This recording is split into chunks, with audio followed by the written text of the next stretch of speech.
We don't realize how much, like we talk about the self structure and so forth. We don't realize like when the self structure is gone, like it's gone. It's not coming back.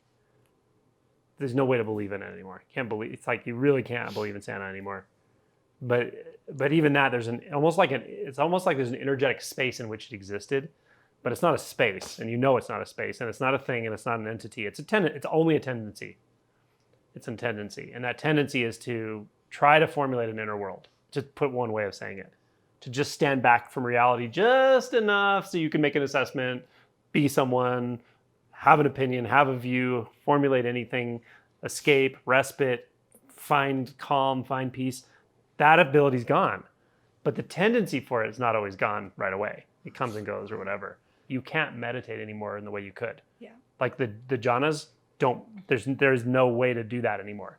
Because the very fact that you could get into a jhana means that there's a sense of someone who's not in that, or that someone who is dualistic, who has a dualistic experience that can move into a non-dualistic experience, for instance. Yeah.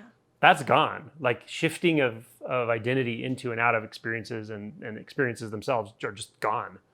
And so it is not that meditation is not relaxing either. It is actually relaxing and it's very peaceful, but there's not the function of it is not like it used to be. Like it's not respite. It's not retreat. You're not retreating from anything. Mm-mm. I mean, there is something like quality wise, there's something different about sitting in deep samadhi versus being at work and working on a trauma, like a traumatized patient in the ER. And yet there's something that's never different. There's something that's just not different at all. And I'm aware of it in both cases. It's very interesting because there's nothing to stand back and qualify life and go, I like it or I don't like it. It's for me or it's not for me. And traumas, or let's call it trauma, let's call it repressed emotional material, that kind of stuff. When it comes out of, I don't even know where it's stored otherwise, but it comes and it's just like that. It's so raw and so immediate and so full on. There's nowhere for it to hide. There's no way to hide from it. There's no coping mechanism. There's no inner world to go into for a while to process it. It's gone. It's like you can see the conditions that would cause a contraction, but there's no way to contract anymore. Mm-hmm. And that might sound good, but it's not good or bad. It's just, but when something, say, traumatic comes up, it's super intense. It's like, whoa, that is everything. Like fear is just all there is.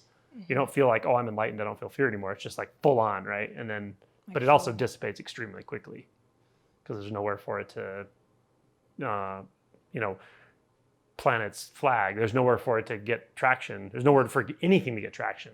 No, there's no identity traction. There's no collection of experience attraction. There's not traction. There's no way to. The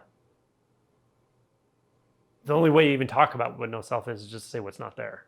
So much is gone, and it's surprising what you miss sometimes. Even the grieving of an illusion, and 100% well that it never was there anyway. Mm-hmm. And yet, there's no reason to deny the experience. It's just the texture of the moment.